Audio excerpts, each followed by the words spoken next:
Welcome, everybody, to Indiana Football Weekly on the Grueling Truth Sports Network. Indiana Football Weekly is brought to you by Replenishing Care Technologies.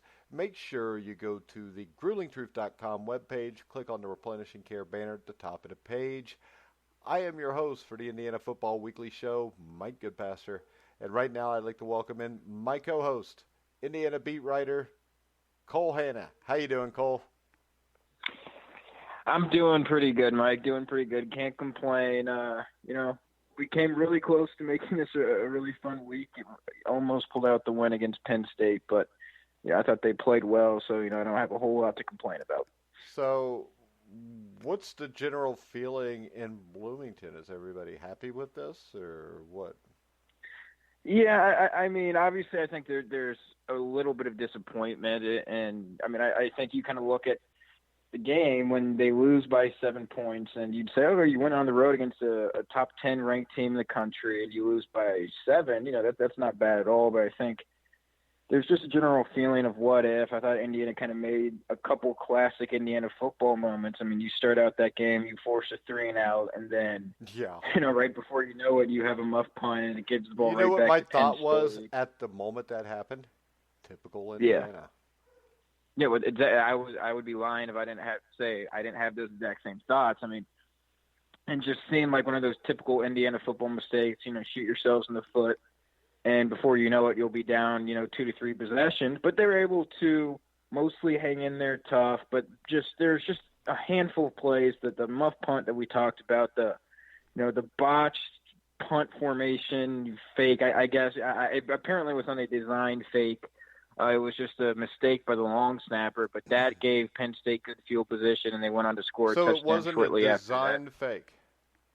No, so apparently what Tom Allen explained it as, and what I'm kind of inferring from it was one of those situations where you're going to see, line up in a different punt formation, see if you can get Penn State to mess up and kind of leave a gap open, and if you get that look, then you snap it to Hendershot, and Hendershot runs for an easy first down. Penn State didn't give him that look. They had everything covered, and this long snapper seemed to have made a mistake and still snapped it to Hendershot. But, yeah, that ball, according to Tom Allen, should never have been snapped, and that was not the plan. But, so it's just plays like that I think you look back on and say, yeah, you only lost by 7, but there's just 2 plays that you really think, if we can get those under control, this is an entirely new ballgame. I mean, Penn State really went on to get points after each of those situations. If you eliminate those mistakes, it's a completely different ball game, and Indiana just couldn't eliminate those mistakes. So there is a general feeling of disappointment, a little bit of, what could have been. But at the same time, I don't want to say this game's a little bit of validation, but I do think it's proof that, for Indiana to go to Penn State, a top 10 team in the country, and play them as well as they did coming off a loss, and I think I mentioned on the show, it worried me a little bit that they're going to be a little bit pissed off.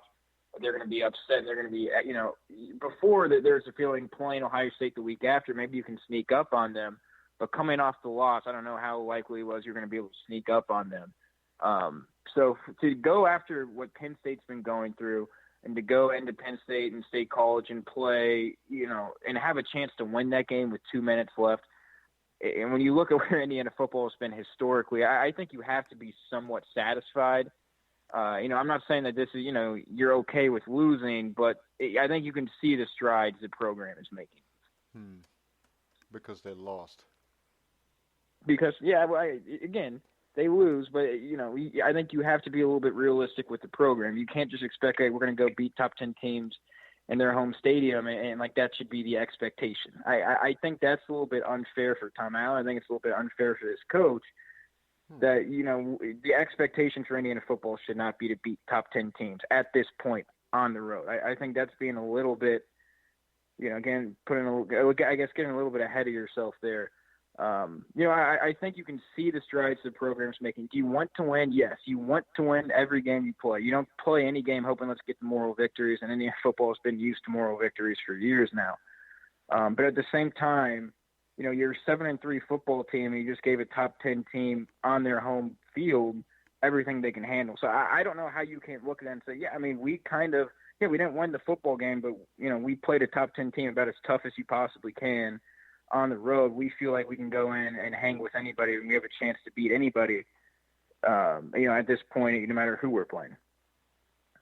They lost. Yeah, and they did lose. And how many years has Tom Allen been the coach here of losing teams? I guess so. So it's back-to-back years. He's been 5-7. Now this season they're going to have a winning record, but the previous 2 years 5-7. Well, I mean they haven't beaten anyone, but I think they've beaten some poor below 500 teams. I understand they don't have that signature victory. I understand that, but at the same time, when you look at Indiana football history, and I don't care who's the coach, you're going to have to go back a long time. I just don't see how I can turn my nose up. Oh, they won 7 games, but they didn't beat anybody. Winning 7 games with this team is progress. Winning 7 wait games a second, with this though, team is because not easy. would it be safe to say that the program and Minnesota and Indiana were similar? Well, I mean, I think historically Indiana's been the worst program in the Big Ten by a long shot. I think. I don't know. Minnesota is usually with them. I think historically it's Northwestern. I know they've been better for the last 20 years, but historically it's Northwestern. And the thing about Northwestern is they had a guy come in by the name of Gary Barnett, and by year 3 they're playing in a Rose Bowl. Now, I'm sorry if I can't get excited about constantly losing, and I'm real tired of everybody being happy with it. Well, we almost won. Our last 5 years of Indiana football has been, we scored 40 points against Ohio State, but hey, they scored 45. Not this year, of course, because we scored nothing. Minnesota has been pretty much a dumpster fire for the last decade, right? P.J. Fleck comes in 2 years later. He beats Penn State. Yeah, I mean, they've had some good year. I mean, I don't think it's fair to call them a dumpster fire. They've had in the Big Ten. It's fair to say they're in the bottom half. How about that? Well, yeah, okay, I agree with that. But usually, half the Big Ten's a top 25 caliber team. So, no, I don't think. Solid hold years. on, I'm just going a different way here because I watch Big Ten football, and I don't see anywhere near half of the top. I don't see when I look at this. Ohio State, I think, is the best team in the country. I think Penn State's good, but do we really, for one second, think Penn State's going to run into LSU and win, or even Oklahoma? I mean, I watched that Penn State team. They're nothing special. They're a well-coached team. But when you look at Penn State, I think Penn State's successful this year because they play in the Big Ten, and they play a non-conference schedule of Idaho, Buffalo, Pitt, who they only beat by a touchdown, and then they blew out Maryland, they blew out Purdue, but everybody pretty much does. They squeaked by Iowa because every Iowa game's played within a touchdown no matter what. They squeaked by Michigan. They beat Michigan State 28-7, and Michigan State is horrible. I think Michigan State is, probably bottom 4 teams of the Big Ten this year. Michigan State beat Indiana. Yeah. So. Yeah, and I don't know think, here, Cole. I don't think the Big Ten is that great. This is not like Tom Allen joined the SEC. No, I agree, but I think at least from my standpoint, when I look at a program like I think Kentucky in the SEC, right? I think we've seen those programs that in 2 years they turn it around and that's great. That obviously that coach is doing a great job. Yeah, he didn't turn it around because now they've kind of went back to what they were again, though. Well, they're still better than what Kentucky's historically been. They're not as good as the 10-3 or whatever they were this past season.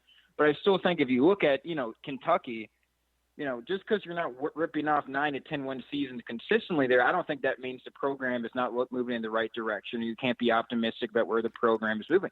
I'm not saying that you accept what you have from Indiana football. You don't want improvement and you're satisfied with where you are right now. But I think at the same time, just because you're not ripping off 9 to 10-win seasons right now in the present, that doesn't mean that I don't feel the program's moving in the right direction. From what I'm seeing from this team, and I understand the argument they haven't beaten anyone. They've beaten teams they should beat. I mean, that's the only thing they've accomplished this year. And even Michigan State was probably a game you look back on now and say, yeah, we should have won that game and we didn't. And they haven't really won any game as, an underdog. I guess Nebraska, they were, according to the betting lines, an underdog. Right? I think both of us would probably I agree think it was Indiana's the pretty better much football about team there. even going into the game. I think it was Yeah, like it one was of a them was small favored by a spread. point or two. Yeah, and Nebraska was slightly favored because I know that was the first game, which is kind of a shocking statistic, but it was the first game in Tom Allen's career he had won as an underdog going in. That had never happened in his previous 2 years. That was the first time. That being said, and there's multiple factors, I think, that kind of go into it and why I think the program is moving forward. I think it's the depth when you look at guys like Peyton Ramsey.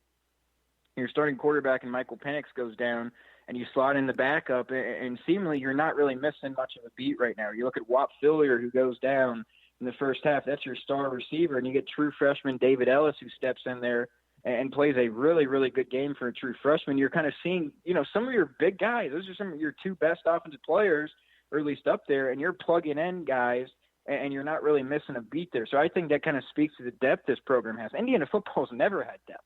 And they still don't. I think it's because this is the thing. They don't have starters on the O-line or the D-line. I mean, the O-line and D-line, O-line looks good because the competition is not that great. When the competition is at least good, once again, you can't run the ball.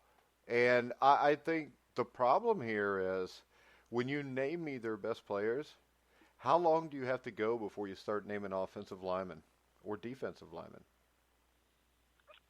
Yeah, no, I mean, I think it's legit. I think the trenches for this team are far and away the weak point. I think Indiana has some very, very talented skill players. All right, now stay with me here because I have a point. I'm not meaning to interrupt you. Okay. But yeah, no. Okay, I get what you're saying. If I want to build a program, and I'm in my third year, from year one, the guys I'm going after the hardest are the guys up front, the guys on the line. You can have all the skill position players in the world, but if you can't protect them, or you can't or you've got DBs right now that are very good.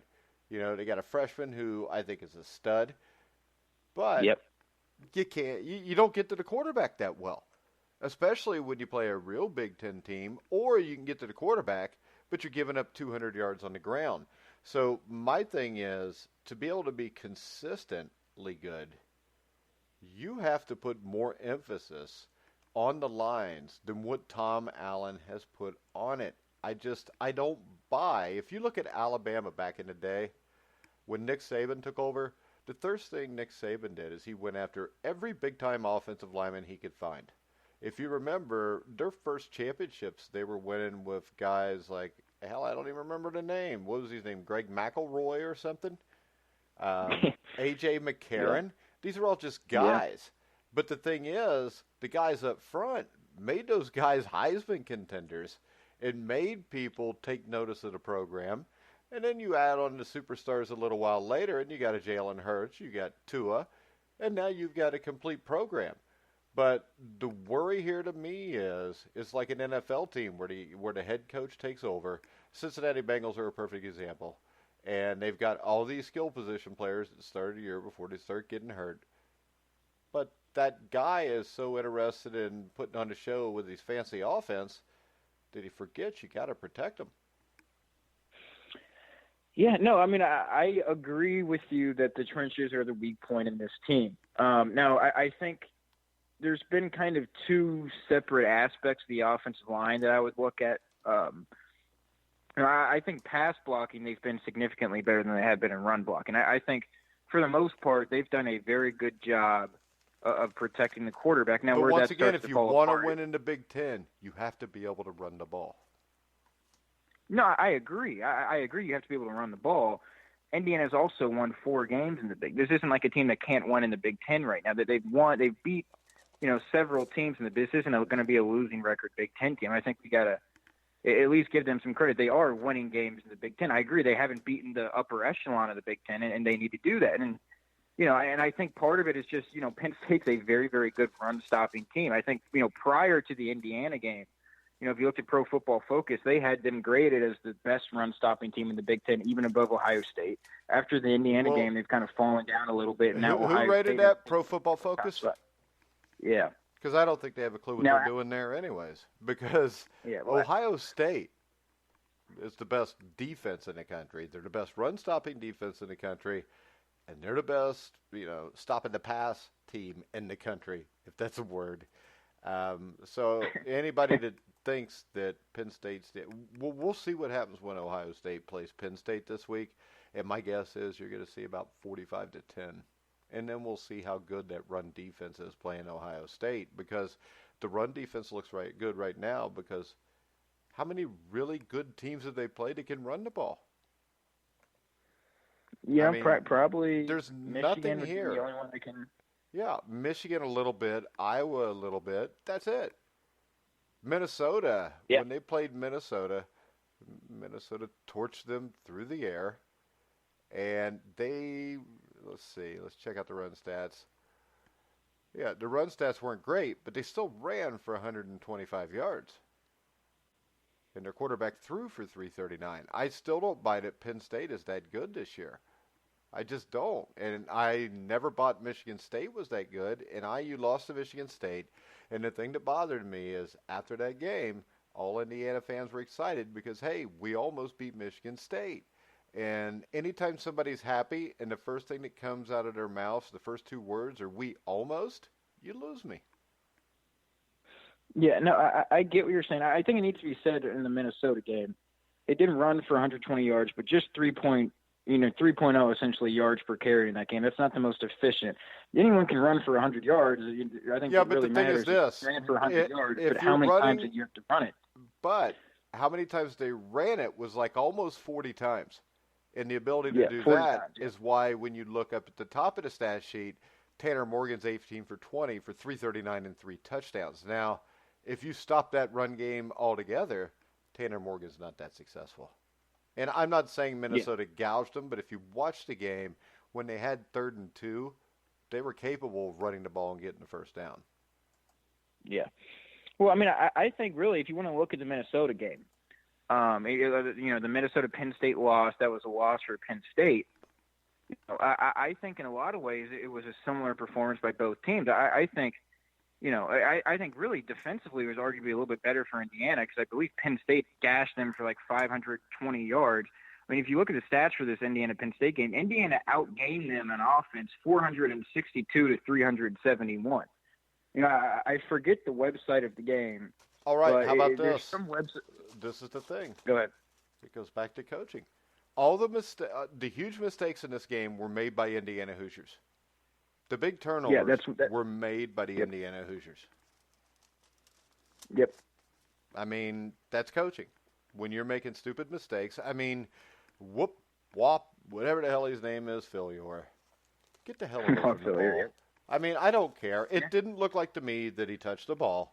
But the fact that he's close enough for people to even think he might have possibly touched the ball means Penn State should get it. I mean, get the hell away from the ball. I mean, if you watch a high school team play or a junior high team play and the ball's punted up in the air like that, everybody's screaming, get the hell out of the way. And everybody runs away. Whatever, runs towards the ball. There was no reason to. Get the hell away. He should have already been set up so when it would have bounced to him. He could have just fell on the ball so you don't lose the extra 10 yards. But I think he realized that, so he tried to make up for it, and then he realized that was a mistake, so he tried to get out of the way. Yeah.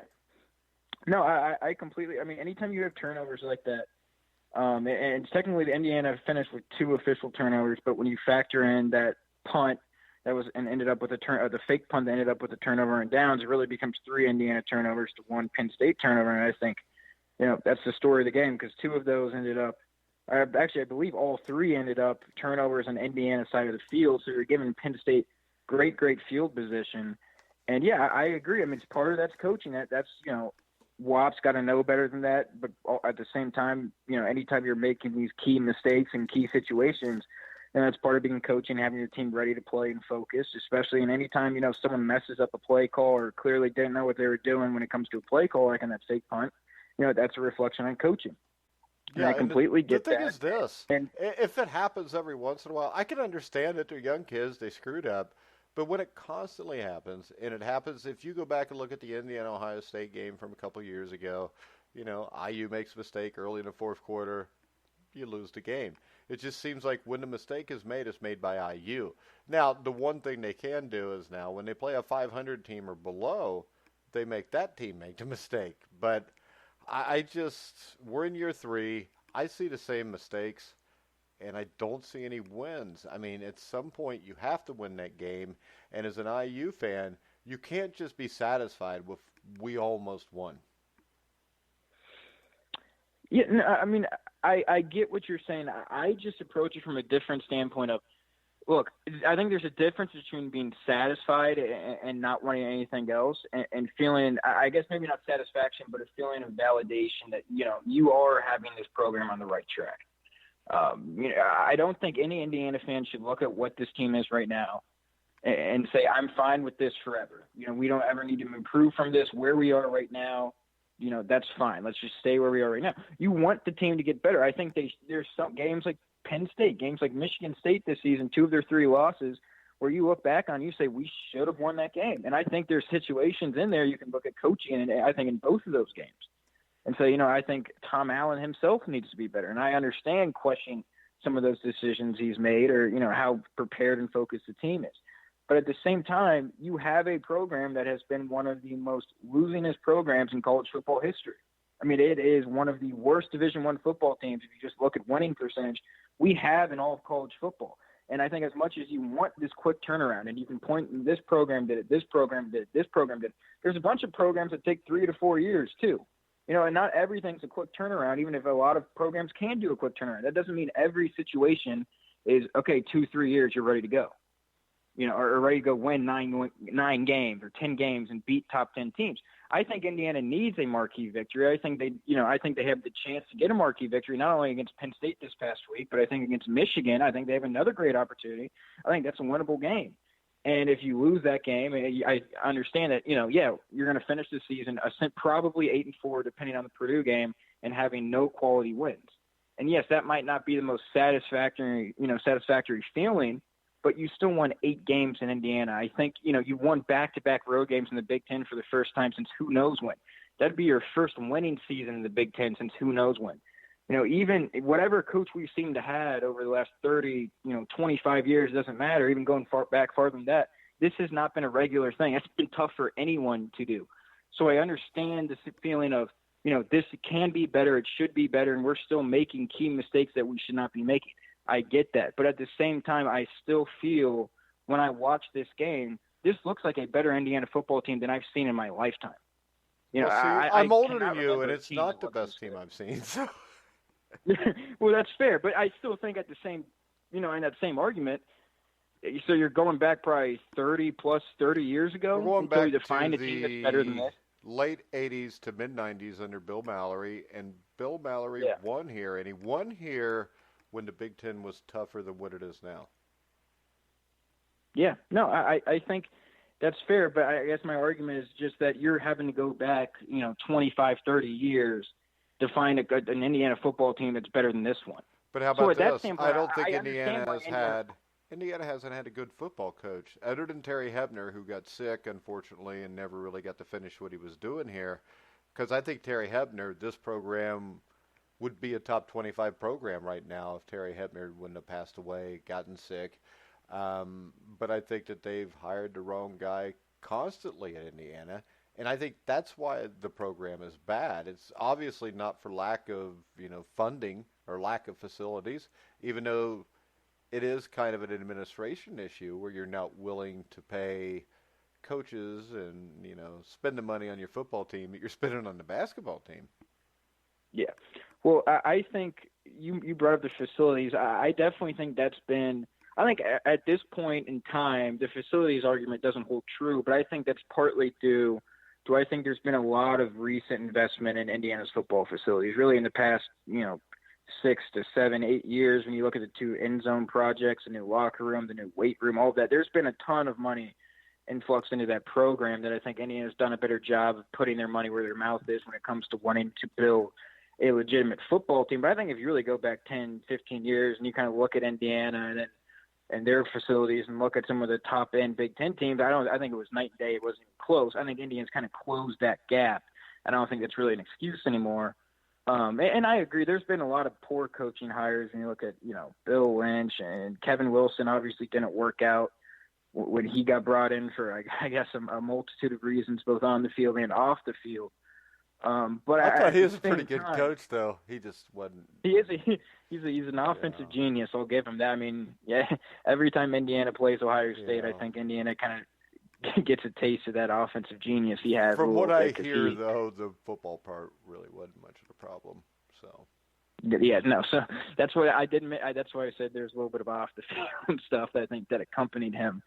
But at the same time, I perfectly understand what you're saying. I really do. I don't think you want to look at what Indiana is with no essentially marquee wins, no single win. You can look and go, okay, I'm going to hang my hat on this win. That's the program-changing victory. Indiana needs that. Tom Allen needs that, and there's no question about that. But at the same time, when you're having to go back 20, 25 years to find an Indiana football team that's better than this team, then I understand. Yeah, there's going to be some satisfaction. A lot of people haven't seen a football team better. Yeah, but that's the sad reality of Indiana football. I have seen a football team that loses, and that's still what I saw. But I'm, for lack of a better term, my wife says, how does she say it? A lot of times you're an asshole. So I think that maybe that's the problem, but I am also a jaded Cincinnati Bengals, Cincinnati Reds, Indiana Pacers fan, and I'm used to being let down, and it gets kind of old after a while. But I think the officiating cost us a little bit, but in the end, those officials didn't make, Wap get in front of the damn ball when he shouldn't. They didn't make the kid snap the ball when he shouldn't have. They didn't make us fumble when we shouldn't have. This gloss is on Indiana, and now one more chance, last chance of the year, to get that signature victory. The Michigan Wolverines come to town. When I look at this, is Wap playing, or do we know yet?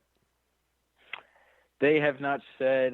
Just going off Indiana's history of concussions, I can't really remember someone who got a concussion in football. Hey, that's not funny. Week. You just tried to make a joke. I'm not making a joke. I'm being 100% serious. I know. You said you couldn't remember, though, when you were talking about concussions. Yeah, okay. Come on, catch up, Cole. Damn, you're not that young. That was entirely unintentional. I didn't even realize that. But, yeah, okay.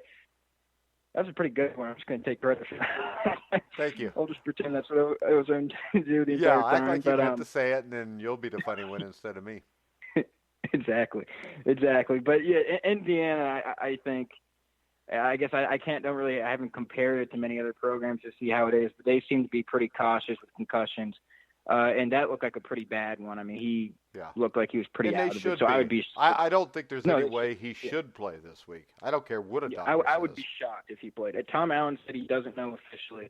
I would be shocked, though, if he takes the field. Yeah. So when we look at Michigan, Shea Patterson is an issue, but I think the Philyor thing's a bigger issue because K.J. Hamler destroyed Michigan in the secondary. And Michigan, until they got hot with the Notre Dame win, or about probably the second half of the Penn State game, had a hard time defending the pass. So if Wap's not playing, I think there could be an issue there. But I think the passing game is where Indiana could take advantage of Michigan. Yeah, I mean, the Indiana passing offense has just been really, really impressive recently. And I think losing Wap Philyor, that's your best receiver. I don't think it's really even close. So, yeah, I mean, that's going to be a huge cause for concern.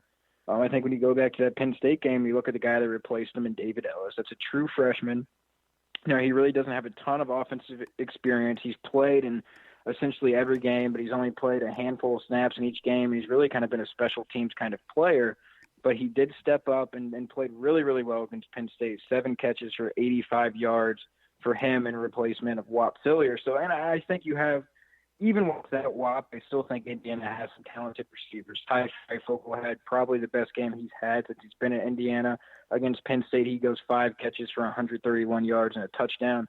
And I think one of the strengths of Indiana's receiving corps is just they have big guys on the outside with Donovan Hale, who's, probably goes 6'4", Nick Westbrook at 6'3", Freifogel at 6'2". They've got big body receivers that can go up and get those 50-50 balls on the outside. And I think you've kind of seen Indiana attack down the field passing-wise. I thought when you look at the Penn State game, I thought Ramsey really pushed the ball down the field more than I've ever seen him do in his career. I was really impressed with him because he's mostly been a dink-and-dunk quarterback.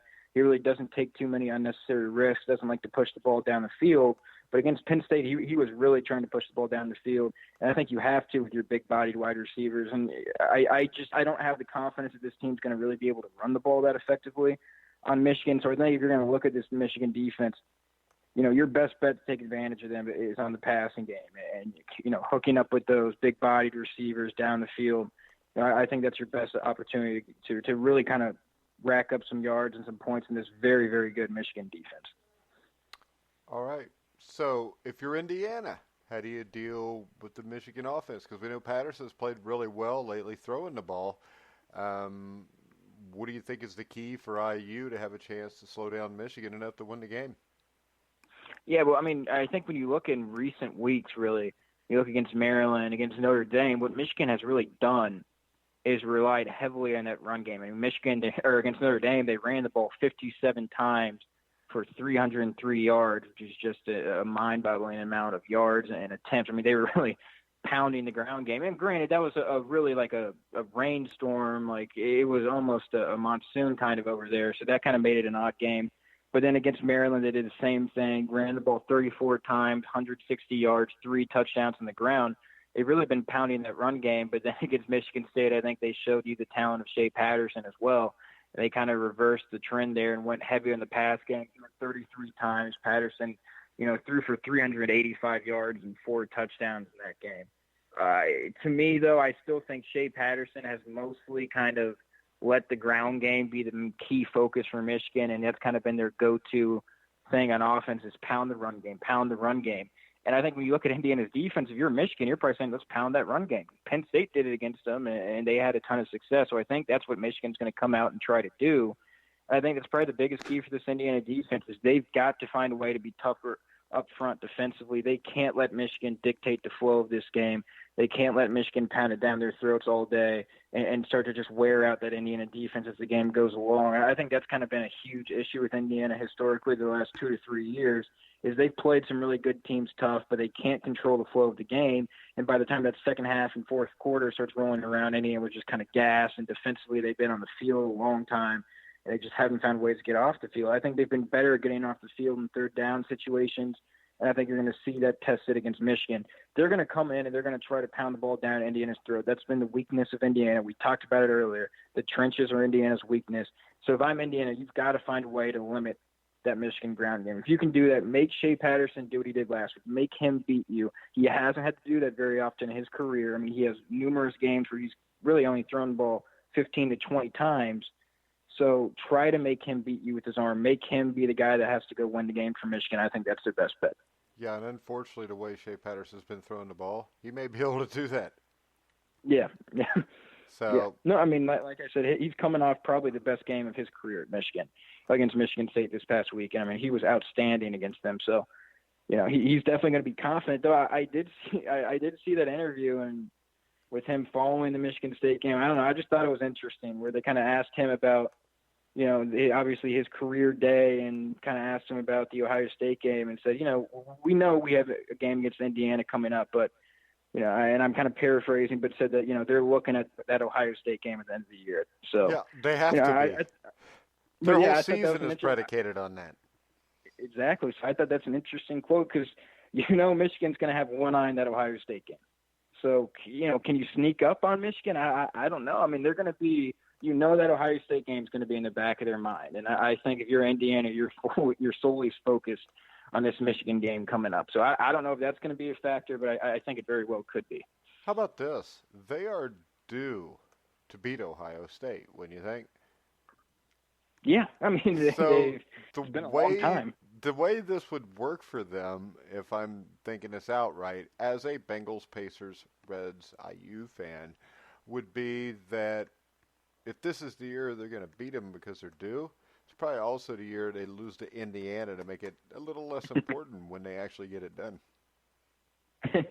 Yeah, I mean, one can hope, right? I think in the same way, and like you said, that Michigan's due for victory against Ohio State. I think Indiana's played Michigan tough, for a long time now, and they've had several games, even going into overtime, where they've had a chance to win, and they've just never been able to get over that hump.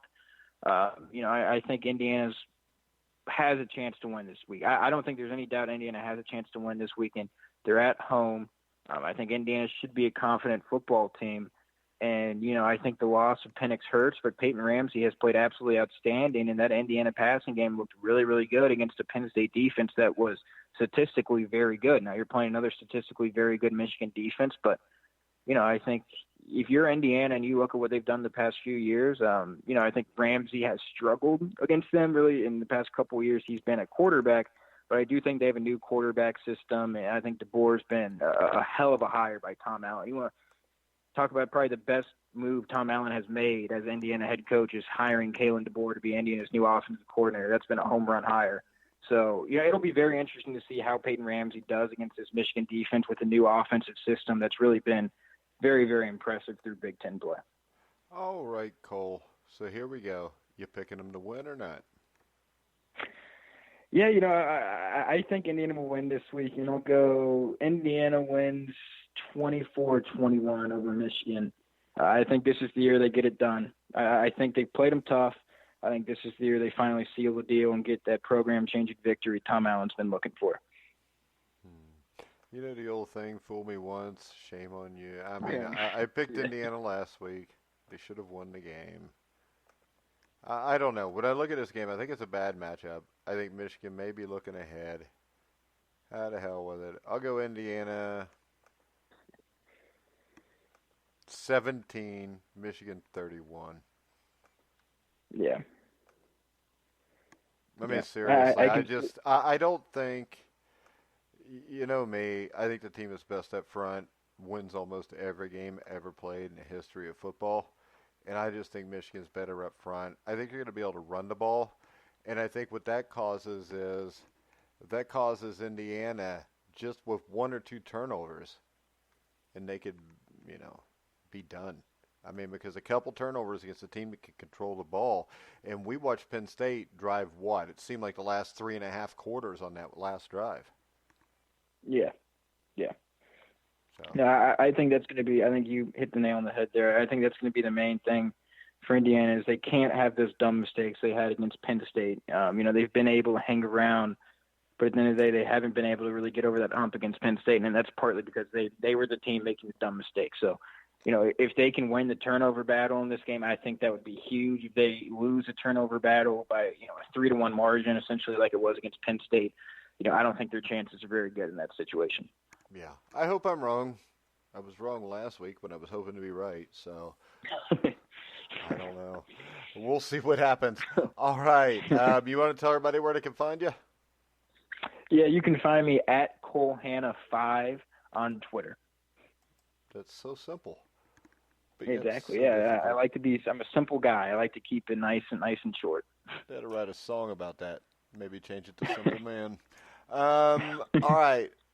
Me and Ken Sterling did the Indiana Basketball Weekly show earlier today, so you can find that on thegruelingtruth.com in a little bit.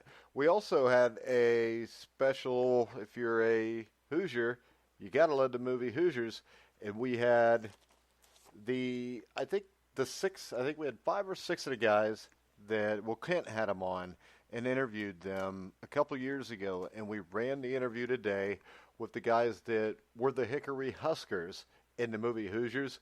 That's actually really cool to listen to, so make sure you check that out. And on the Indiana Basketball Show, we didn't just talk about Indiana beating up on a god-awful Troy team or the fact that they're going to beat up on a god-awful Princeton team. We actually had a few questions about some Indiana high school basketball, and we talked a little 1982 Plymouth and Scott Skiles, which I know you think they probably came over on the Mayflower, right, Cole, since you're so young? Yeah, exactly. But we had fun. We talked a little high school basketball. We even talked a little, Bill Slayback, who passed away, was the old coach at Aurora High School, who we like to bring up from time to time. Beat Steve Grizzly's ass in 1977 in the semi-state. And Steve, yeah, if you're listening, I went there again. All right, guys, we're going to wrap the show up at 9 o'clock tonight, a little earlier in the week because I'm going to be out of the office, as they speak, starting tomorrow afternoon. But tonight at 9 o'clock, we will have the CFL Grey Cup Championship preview show with former CFL legend, 4-time Grey Cup winner, Robert Drummond, as he'll break down the Winnipeg-Hamilton matchup with us. And tonight at 10, Cincinnati Bengal legendary linebacker, starting linebacker, Super Bowl 23 for the Bengals. God, that seems like a long time ago. Joe Kelly will be on with me, as he is every week. We've been doing a Bengals show for 5 years. And the first year, it was great. They made the playoffs. They were like 11-4, 12-5, whatever. And it's just been in the crapper Not ever so since. much now. Yeah. So you can come check us out on the Bengal Show, and make sure you check out our Indianapolis Colts Weekly Show with Cole Hanna, who does a great job on that show. Cole, any idea when you guys are doing the show this week? Yeah, so the Colts are going to have an early week because they're playing Thursday Night Football this week against Houston. So probably look for that tomorrow night. I think we should have that up. A little preview of the huge divisional matchup there for Indianapolis against Houston. Beat up game, but probably the biggest game of the season coming up. So look for that tomorrow night. Yeah, both teams are beat up. Remember, Houston's missing J.J. Watt, which doesn't help. Yeah. All right, guys, we're going to wrap it up. We will be back with Indiana Football Weekly next week to hopefully talk about a signature win, and then hope we don't screw it up against Purdue in the next game. But for now, you can hear all of our shows on iHeartRadio, iTunes, TuneIn, Spreaker, Stitcher, Spotify, wherever you find sports podcasts, you'll find The Grueling Truth. So for Cole Hanna, this is Mike Goodpaster. You've been listening to The Grueling Truth, where the legends speak.